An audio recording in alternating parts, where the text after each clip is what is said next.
when President Donald Trump stands up on Thursday afternoon to nominate Jerome Powell as head of the Federal Reserve, the most powerful economic job in the world. At least one Al-Sorin will be there, clapping and smiling. Gary Cohn, the former Goldman Sachs president, now Trump's top economic advisor, was a frontrunner for the Fed job until August, when he publicly broke with the president over his handling of fatal neo-Nazi violence in Charlottesville, Virginia. Story continued below. As recently as last month, the two still appeared at odds. Guests at a black-tie gala in Washington in mid-October honoring First Lady Melania Trump were treated to an awkward display between the two, as the president stared straight ahead and continued to make small talk with others while Cohn was trying to talk to him, said an attendee. White House Press Secretary Sarah Huckabee Sanders disputed that description of the interaction, calling it inaccurate.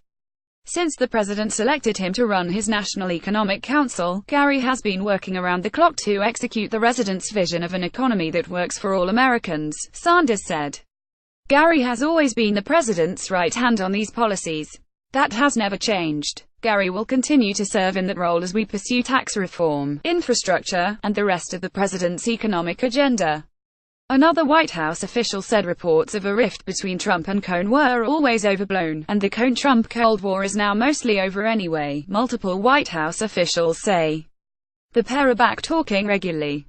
Just last week, Cohn delivered word to Trump that the government would soon report that the economy grew at 3% in the third quarter. Trump and Cohn celebrated the news and laughed about previously dire warnings about the latest GDP report, according to people familiar with the call.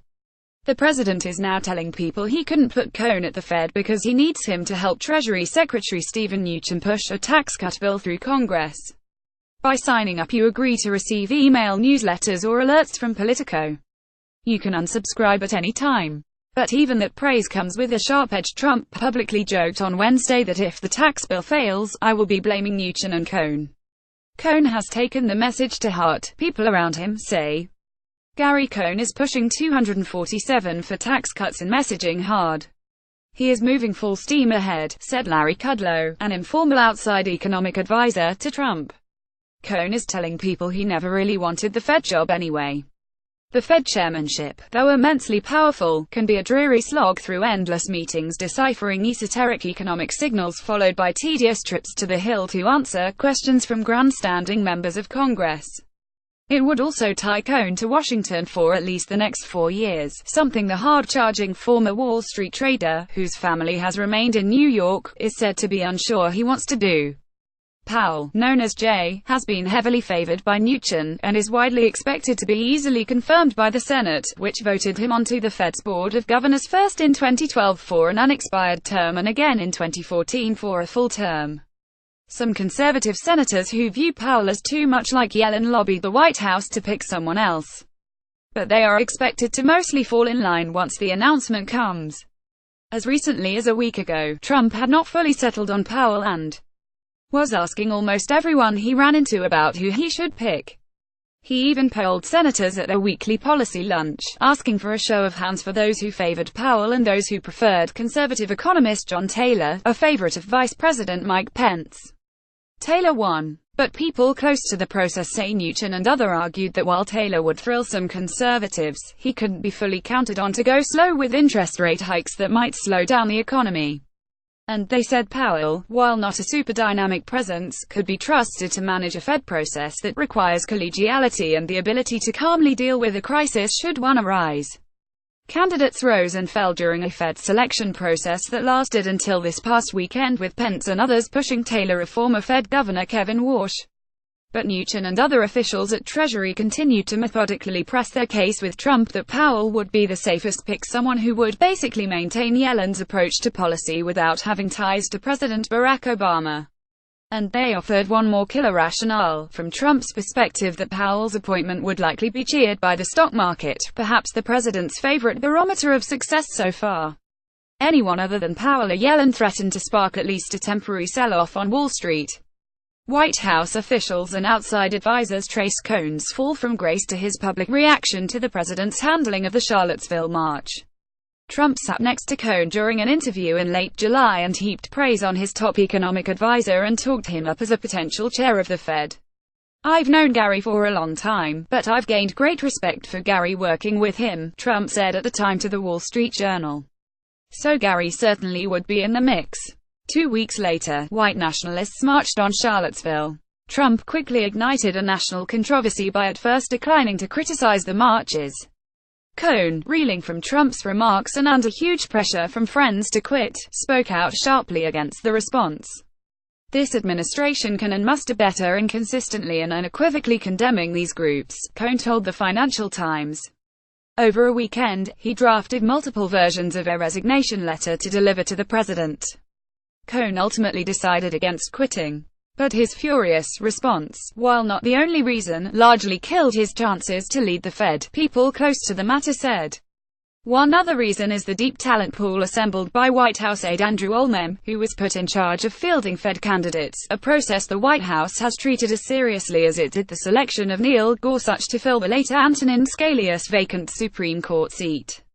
"Gary is brilliant and extremely effective, but isn't an economist and may not be considered a traditional fit for the Fed," said one senior administration official. Other candidates were out of central casting for that job. Immediately after Cohn's remarks about Charlottesville, a chasm opened with the president leading to uncomfortable and decidedly chilly personal interactions. The president, who is famously averse to any kind of criticism, grew agitated at the mere mention of Cohn's name, people close to the White House said. Staffers who worked under Cohn on the National Economic Council, and who have a double appointment with another entity such as the National Security Council, started to emphasize their ties with other White House officials such as National Security Advisor H.R. McMaster instead of Cohn, said one senior administration official, as a way to show they had other protectors and bosses. Cohn responded by focusing on efforts to revamp the tax code while he waited out his time in the Trump penalty box. Cohn has built relationships on Capitol Hill that could help push ahead tax reform. Of the two top economic administration officials, Cohn is viewed by lawmakers as the far more gregarious, according to one senior congressional aide. Mnuchin, by contrast, has struggled to connect with House Republicans, who remain skeptical of his conservative credentials and disapprove of the way he conducted himself in a September closed-door meeting in which he asked lawmakers to vote in favor of a temporary debt ceiling deal. "Gary just connects with lawmakers better," said the congressional aide. Cohn and Trump's relationship has rebounded in recent days, White House officials said. Cohn briefed the president last week on the tax reform saga while Mnuchin traveled to Saudi Arabia for bilateral meetings, and another White House official stressed that Cohn remains an integral part of the tax reform push. If the administration manages to pull off an overhaul of the tax code, a feat the president often repeats was last achieved under Ronald Reagan, there is a sense that Cohn, along with a gaggle of top officials, would get credit and emerge as victors regardless of any past missteps with the president.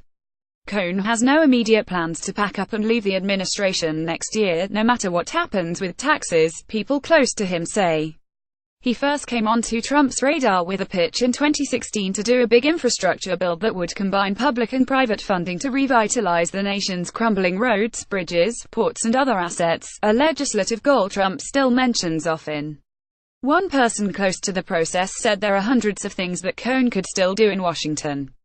And this person said if the NEC director really wanted the Fed job that badly he would have kept his mouth shut about Charlottesville. He didn't, and now he will watch Jay Powell take over at the central bank.